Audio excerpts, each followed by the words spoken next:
L'Africa Twin, c'est le rêve d'aventure des années 80 et 90 qu'Honda a remis au goût du jour en 2016. Trail vraiment polyvalent, il évolue aujourd'hui vers plus de sophistication grâce à l'évolution de son électronique, de ses équipements, comme de sa motorisation passée à la nouvelle norme Euro 5. Ouais, alors bien content de retrouver l'Africa Twin. Moi j'avais personnellement adoré la 1000. Alors maintenant cette 1100 elle change tout d'abord une fois qu'on est installé à son bord. Là je suis sur la version Adventure Sport, donc j'ai la belle bulle assez haute. Par contre il faut les deux mains hein, pour faire fonctionner les deux ergots qui sont de chaque côté pour pouvoir la monter et la descendre. Donc je ne vous conseillerais pas de mettre le régulateur de vitesse pour le faire en roulant. Je vous conseillerais plutôt de vous arrêter et de la régler au départ. Et elle est plutôt pas mal, elle protège vraiment bien en hauteur. Et pourtant moi je suis grand. En revanche, je trouve que la protection est perfectible en latéral. J'ai beaucoup d'air hein, sur les épaules. Ouais, et puis moi cette bulle, elle déforme quand même mon champ de vision.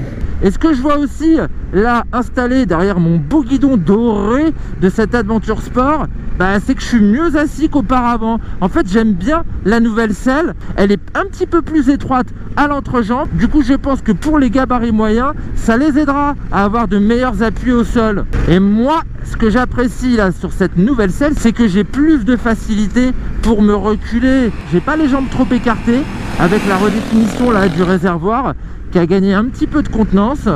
Et l'autre paramètre hein, qui vient optimiser mon confort, c'est pas la nouvelle redéfinition des suspensions qui ont un petit peu moins de débattement qu'auparavant. Non, elles sont toujours très bonnes. En revanche, cette année, elles sont pilotées électriquement. C'est le système Showa EERA. Et on peut choisir ce qu'on préfère entre un type de réaction doux, un intermédiaire et un petit peu plus dur. Et alors si on se met sur le doux et même sur l'intermédiaire, on ressent vraiment une très bonne capacité d'amortissement et puis un espèce d'effet de lissage des petites irrégularités de la chaussée.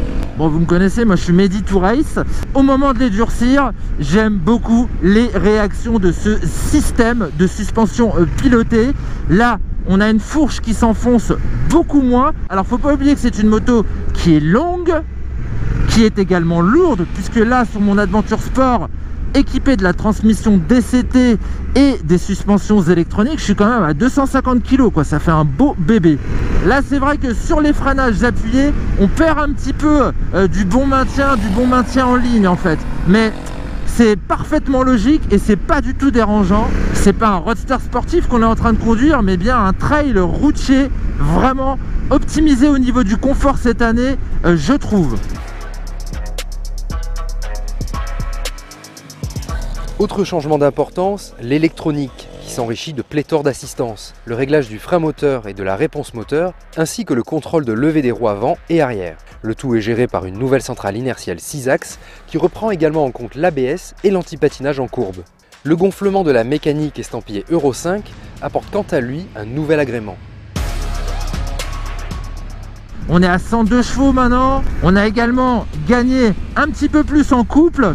Et en fait, ces évolutions moteurs, moi je trouve qu'elles se ressentent particulièrement sur les bas et les mi-régimes. Et alors, le deuxième effet qui se coule de l'Africa Twin se passe à partir de 6000 tours, où là, ça patatasse. Mais bon, ça patatasse de façon raisonnable. Ça reste encore une moto à taille humaine, on va pas taper dans les 160 chevaux des concurrentes européennes.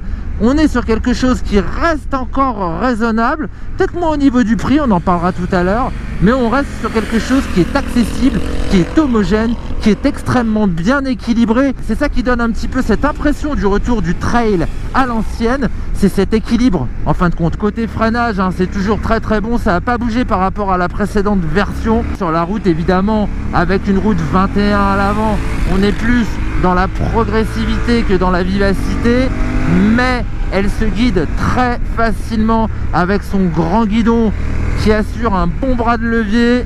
On peut facilement corriger ses trajectoires. Et puis les pneus là, les Bridgestone que j'ai sur mon modèle d'essai, ils ont un grip de dingue sur le tarmac. J'ai hâte de voir ce que ça va donner maintenant sur les petits chemins.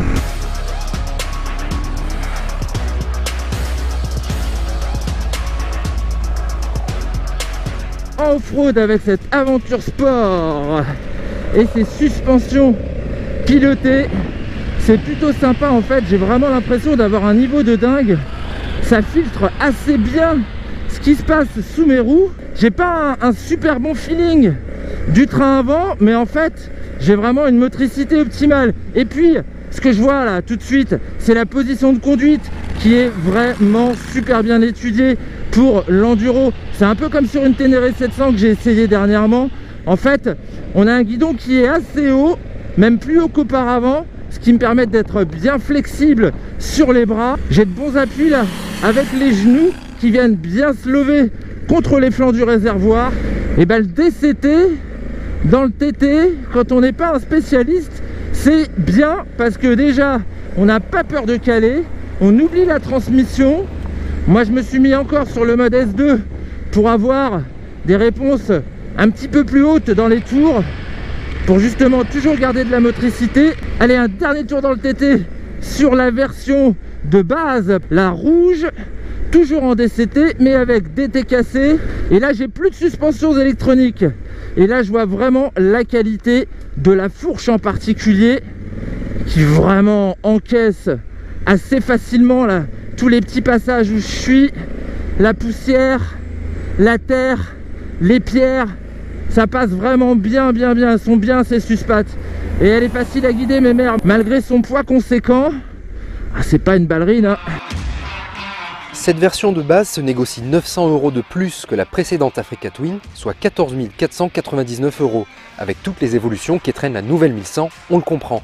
Au sommet de la gamme 2020, notre modèle d'essai Adventure Sport DCT, suspension pilotée et coloris tricolore, est lui affiché à 19 299 €.